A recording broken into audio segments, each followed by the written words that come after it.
जय हिंद प्यारे बच्चों। आज हम 3D का एक बहुत ही प्यारा सा कॉन्सेप्ट डिस्कस करने वाले हैं, पॉइंट एंड प्लेन। ये बहुत प्यारा सा कॉन्सेप्ट है और जी मेंस और एडवांस में इसके कंटिन्यूअसली क्वेश्चन आ रहे हैं। पॉइंट और प्लेन की परपेंडिकुलर डिस्टेंस कैसे निकालें, पॉइंट का प्लेन पर फुट ऑफ परपेंडिकुलर कैसे निकालें, पॉइंट का मिरर इमेज किसके रेस्पेक्ट में, प्लेन की इक्वेशन के रेस्पेक्ट में, तो प्लेन के रेस्पेक्ट में किसी पॉइंट की मिरर इमेज कैसे निकालें। ये तीनों ही बहुत प्यारे से कॉन्सेप्ट हैं और इससे लगातार कंटिन्यूअसली जेईई मेंस और एडवांस में क्वेश्चन आ रहे हैं। तो आज हम इस प्यारे से कॉन्सेप्ट को समझेंगे और इसके क्वेश्चन को क्लियर करेंगे। ठीक है भाई, तो समझेंगे क्या है पॉइंट और प्लेन के सारे रिलेशन को समझ। तो हमारे पास point and plane, point and plane, हमारे पास एक प्लेन है, हमने एक प्लेन को ड्रॉ करा, एक हमारे पास पॉइंट है, इस पॉइंट को हमने P नाम दे दिया, इसके कोऑर्डिनेट्स मान लिए x1 y1 एंड z1। ये प्लेन है, इसकी इक्वेशन को हमने लिख लिया ax प्लस का by plus dz plus dy। अब हमने इस पॉइंट से परपेंडिकुलर डिस्टेंस ड्रॉ करा, इस पॉइंट से परपेंडिकुलर ड्रॉ करा, ये जो परपेंडिकुलर, तो ये जो डिस्टेंस है P पॉइंट से यहां तक की ये जो डिस्टेंस है इसी को हम d बोलेंगे और यही परपेंडिकुलर डिस्टेंस है हमारे पास। ठीक, तो ये परपेंडिकुलर डिस्टेंस को हम कैसे फाइंड आउट करें, इसके हम दो तरीके समझेंगे। पहला तो फॉर्मूले, इसका फॉर्मूला का प्रूविंग समझेंगे, कैसे फॉर्मूला आया। दूसरा हम प्रोसीजर भी समझेंगे। अगर हमें इनकेस फॉर्मूला याद नहीं रहता है तो हम इसको बाय द प्रोसीजर इस क्वेश्चन को सॉल्व कर सकते हैं। ठीक है, चलो ये हमारे पास प्लेन की इक्वेशन लिखी है। अगर प्लेन की इक्वेशन से हमें नॉर्मल की इक्वेशन लिखनी हो तो नॉर्मल की इक्वेशन कैसे लिखी जाएगी, ax plus B Y plus C Z plus D equal to 0 लिखा हुआ है। x के साथ में a लिखा है, y के साथ में b लिखा है, z के साथ में c लिखा है।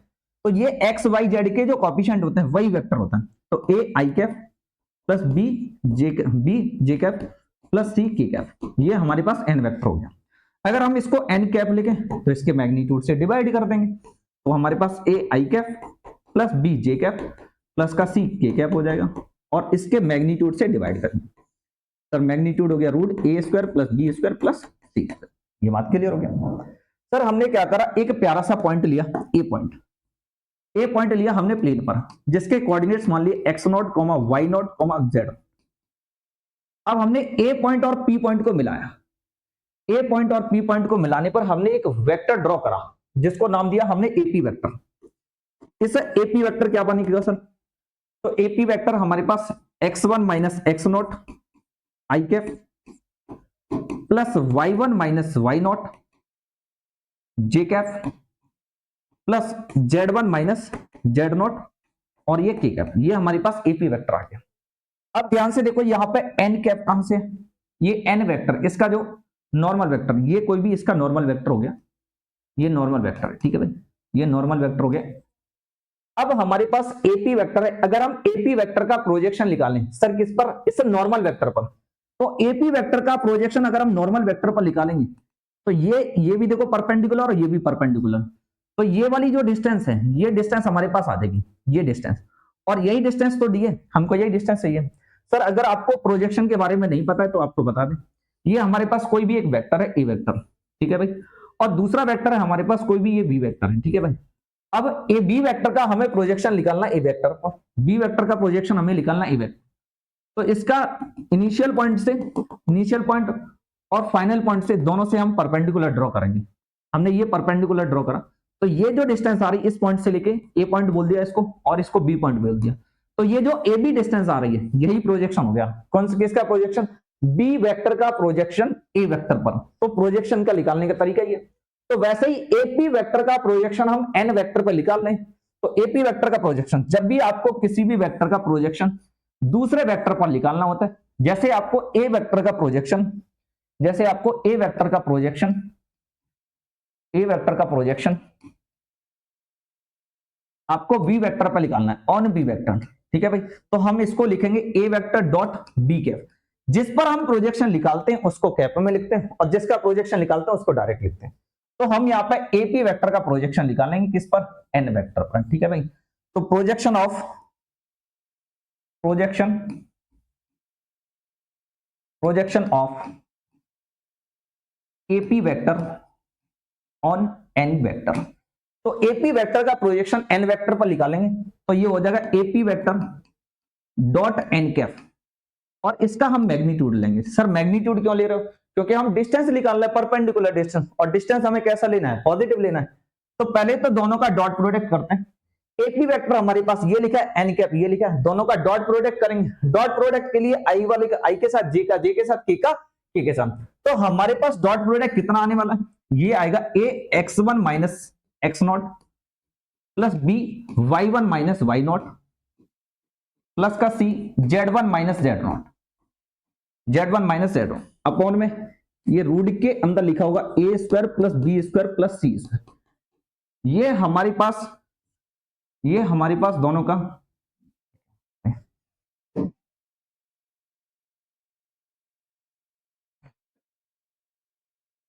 हाँ ठीक है, ये हमारे पास क्या आ गया, दोनों का डॉट प्रोडक्ट आ गया, एपी वेक्टर और एन कैप दोनों का डॉट प्रोडक्ट आ गया। अच्छा एक काम करेंगे, थोड़ा सा इसको सॉल्व करेंगे। तो a x one minus a x nought plus का b x one minus b y one minus b y nought plus का c z one minus c z nought upon में रूट के अंदर लिखा हुआ है a square plus B square plus c, इस पर मैग्नीट्यूड लगा। अच्छा एक काम करेंगे, जितने भी पॉजिटिव वाले टर्म है उनको एक साथ लिखेंगे। तो पॉजिटिव वाले टर्म को ए एक्स वन प्लस का बी वाई वन प्लस का सी जेड वन, नेगेटिव वाले टर्म को एक साथ लिख देंगे। तो ये लिखा ए एक्स नॉट प्लस का बी वाई नॉट प्लस का सी जेड नॉट, इसको हमने एक साथ लिख दिया।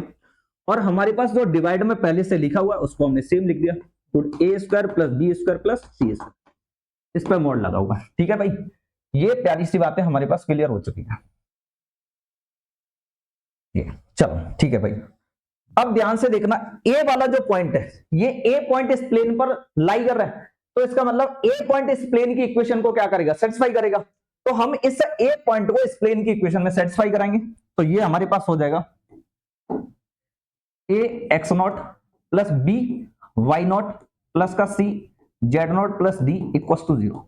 तो क्या है, हम यहां से डी का वैल्यू निकाल सकते हैं। तो डी हो जाएगा माइनस का ए एक्स नॉट प्लस का बी वाई नॉट प्लस का सी जेड नॉट, ये हमारे पास डी का वैल्यू आ गया। और समथिंग हमें ऐसा ही कुछ दिखाई दे रहा, ये a x nought plus B y nought plus C z nought लिखा है, तो इसकी जगह पर हम कितना लिख सकते हैं भाई साहब, डी लिख सकते हैं।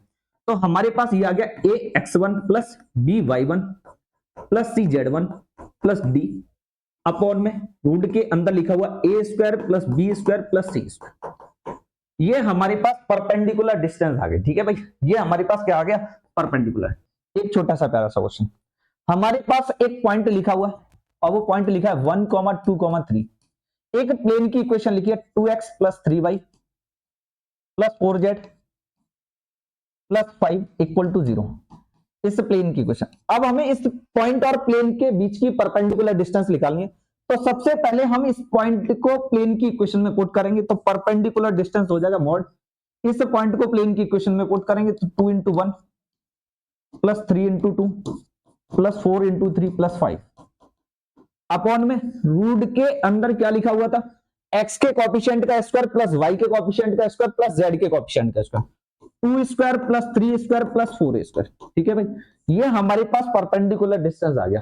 अब हम क्या करेंगे भाई, यहाँ पे अब हम यहाँ से इमेज को फाइंड आउट करने के, इमेज और फुट ऑफ परपेंडिकुलर का जो फॉर्मूला उसको हम देखेंगे। ठीक है भाई, तो इमेज और फुट ऑफ परपेंडिकुलर का फॉर्मूला अगर हम देखते हैं, ठीक है भाई, तो इमेज और फुट ऑफ परपेंडिकुलर, तो सबसे पहले हम फुट ऑफ परपेंडिकुलर को देखेंगे।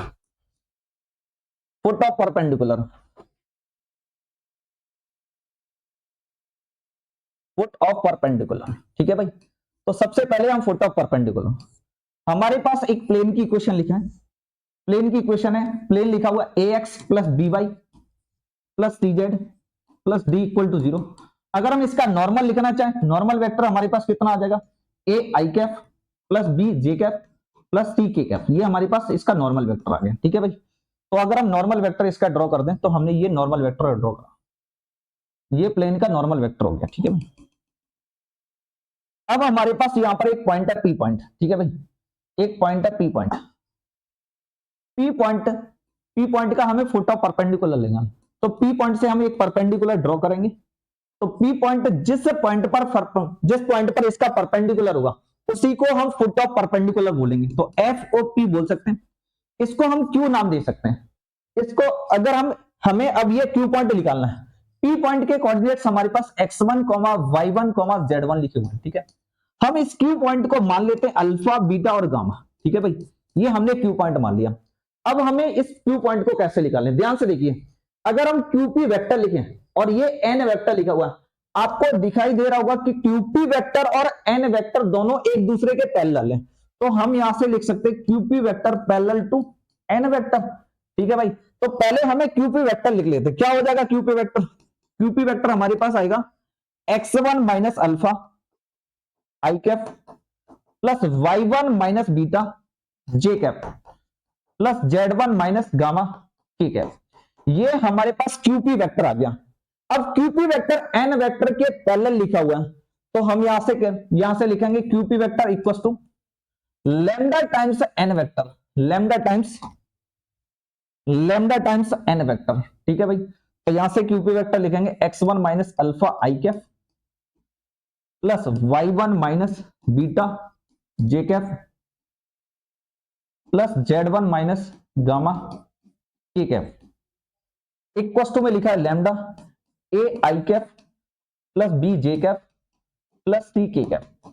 दोनों पैरेलल वेक्टर हैं, तो हम यहां से कंपेयर करेंगे। तो यहां से जब हम कंपेयर करेंगे तो लैम्डा की जो वैल्यू आने वाली है हमारे पास, तो कंपेयर करने के बाद हमारे पास लैम्डा आएगा। तो इधर आई का कोएफिशिएंट ये लिखा हुआ, इधर आई का कोएफिशिएंट लैम्डा ए हो जाएगा। तो यहां से होगा हमारे पास x1 minus alpha equal to lambda a. तो यहां से x1 minus alpha upon A equal to lambda आ गया। सेम ऐसे ही हम जे के कोएफिशिएंट को करेंगे, तो यहां से हमारे पास आएगा y1 minus beta upon b equal to z1 minus gamma upon c. ये हमारे पास 1 के आ गया, ठीक है भाई।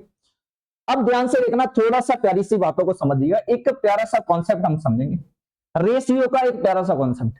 सर वो यहां क्यों पढ़ना है, रेशियो का प्यारा सा कॉन्सेप्ट क्यों पढ़ना है? क्योंकि हम उसी प्यारे से कॉन्सेप्ट को हम इस फॉर्मूले को ड्राइव करेंगे। तो ध्यान से देखो, जैसे हमारे पास ए बाई बी लिखा हुआ equal to C by D लिखा हुआ, तो अगर हम दोनों के नॉमिनेटर को ऐड करें और दोनों के डिनोमिनेटर को ऐड करें, फिर भी रेशियो सेम ही रहेगा। जैसे हमारे पास 1/2 लिखा हुआ है और यहाँ पर 2/4, ये दोनों इक्वल हैं क्योंकि ये भी 1/2 लिखा है, ये भी 1/2 लिखा है। अब दोनों के नॉमिनेटर को ऐड करेंगे तो 2 और 1 कितना हो गया 3, और डिनोमिनेटर को ऐड करेंगे तो 4 और 2 कितना हो गया 6। तो ये भी एक्चुअल में कितना लिखा है 1/2 लिखा हुआ, ठीक है भाई। तो कभी भी जब रेशियो में ऐसा लिखा हो तो उनके नॉमिनेटर और डिनोमिनेटर को ऐड करने पर जो रिजल्टेंट आएगा वो भी सेम रेशियो में आएगा, उसमें कोई भी फर्क नहीं पड़ेगा। तो हम यहाँ पे कुछ वैसी चीजें करने वाले हैं। उससे पहले एक प्यारा सा काम करो, क्या काम करेंगे सर, हर एक के साथ में हम यहाँ पे थोड़ा सा अच्छे से लिख लेते हैं। x1 माइनस अल्फा अपॉन में a लिखा हुआ equal to y1 minus beta upon में b लिखा हुआ equal to z1 minus gamma upon में c लिखा हुआ।